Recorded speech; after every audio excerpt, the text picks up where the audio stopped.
Bonjour bien-aimés, peuple du Seigneur, que la grâce de Dieu soit votre partage ce matin.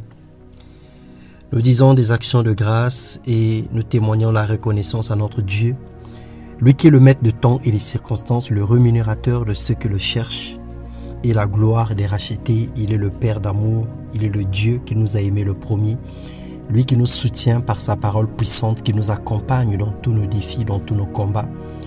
Nous exaltons son nom et nous le glorifions dans le nom de Jésus-Christ. Ce matin, nous voici encore dans notre thème que nous sommes en train de développer tout le long de la semaine, l'appel de Dieu. Et aujourd'hui, nous parlerons de l'assurance du missionnaire. Lorsque Dieu qualifie une personne, lorsque Dieu t'a choisi, lorsque le Seigneur t'envoie, il faille que tu aies de l'assurance. Il faille que tu aies des garanties qui sera pour toi comme l'encre de la foi. En sorte que lorsque les vents seront contraires, lorsque les situations vont être difficiles, tu te souviendras sur ce à quoi tu t'accroches. Dans Néhémie, le chapitre 9, le verset 9 à 14, il est écrit « Tu vis l'affliction de nos pères en Égypte, et tu entendis leurs cris vers la mer Rouge. Tu opéras des miracles et des prodiges contre Pharaon, contre tous ses serviteurs et tout le peuple de son pays, parce que tu savais avec quelle méchanceté il avait traité nos pères, et tu fis paraître ta gloire comme elle paraît aujourd'hui. Tu fendis la mer devant eux, et ils passèrent à sec au milieu de la mer, mais tu précipitas dans l'abîme comme une pierre au fond des eaux ceux qui marchaient à leur poursuite. Tu les guidas le jour par une colonne de nuée et la nuit par une colonne de feu qui les éclairait dans le chemin qu'ils avaient à suivre. Tu leur donnas du haut des cieux du pain quand ils avaient faim, et tu fis sortir de l'eau du rocher quand ils avaient soif, et tu leur dis d'entrer en possession du pays que tu avais juré de leur donner. Bien-aimé, lorsque Dieu est l'auteur d'une mission, il accompagne la vie du missionnaire ou de son serviteur par des multiples grâces. Il assure le pèlerinage de ses enfants. Il se montre comme Dieu pourvoyeur et protecteur. Selon Philippiens 4, le verset 19. Plusieurs serviteurs de Dieu ou plusieurs missionnaires ont échoué avec Dieu.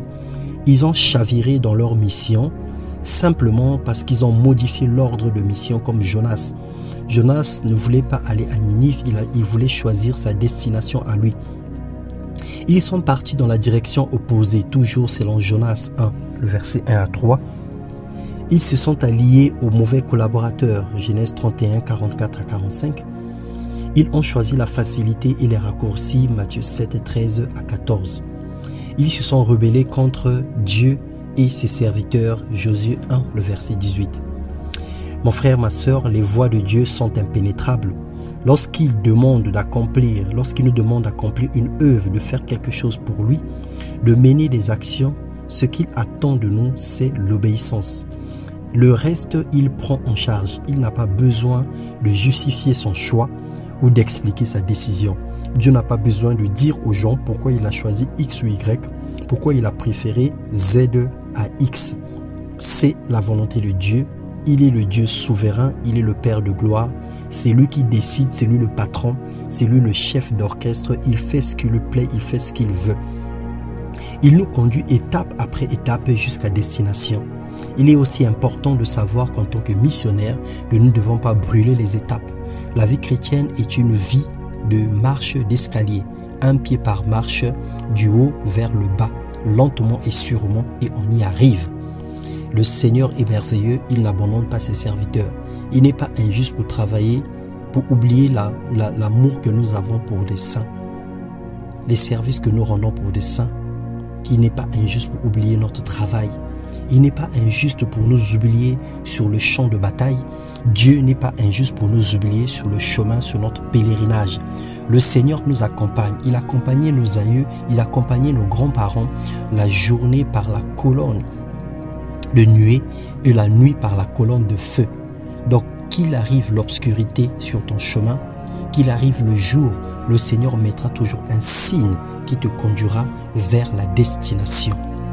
Soumettons-nous à Dieu bien-aimé et soyons dociles pour réussir avec lui et hériter de la grâce et le salut par la foi au nom du Seigneur Jésus-Christ. Que Dieu bénisse tous ses serviteurs, tous ceux qui ont dit oui à la mission, tous ceux qui ont compris leur appel, tous ceux qui marchent avec le Seigneur, tous ceux qui le servent avec désintéressement, tous ceux qui ont abandonné certaines choses de leur vie pour se donner complètement à Dieu. Le Seigneur est redevable de personne. Il se lèvera dans vos vies, il se manifestera, il accomplira ses desseins, il remplira nos greniers et rien ne nous manquera. Au nom puissant de Jésus-Christ, que le Seigneur nous bénisse et qu'il nous donne un cœur de serviteur, qu'il fasse de nous des serviteurs pleins d'assurance et pleins de zèle dans le nom de Jésus-Christ. Amen.